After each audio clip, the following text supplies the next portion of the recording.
1977 મોરારી બાપુની મુંબઈ ચોપાટીમાંથી રામકથા, અને એમાં મને આમંત્રણ એવું મળ્યું કે રામાયણના કોઈ પણ પ્રસંગ ઉપર તમારે 45 મિનિટ બોલવાનું, પ્રસંગી લોકોને અગાઉથી જણાવી દેવાનો હતો.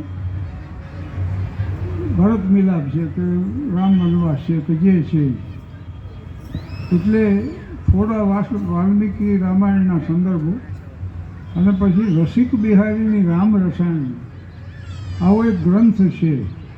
હનુમાન ગઢીના મહંત હતા રસિક બિહારીજી, અને એમણે એક રામાયણ રચી છે.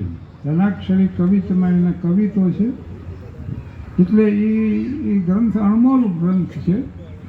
મારી પાસે હતો, અહીં તૈયાર કરશું ને આમ કરશું, તો મારા પાસે પાછો આવ્યો જ નહીં. હવે જો કે એ મેળવવો શક્ય છે.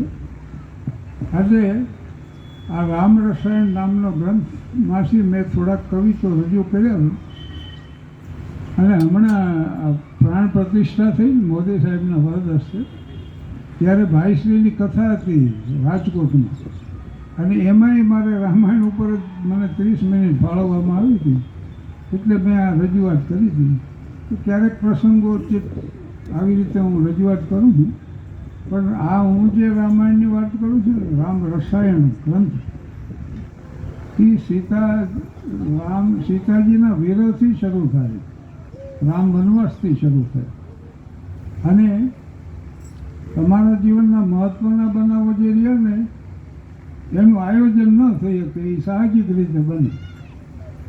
દેવમ ઐવાત્ર પંચમમ, એમ મહર્ષિ વાલ્મીકી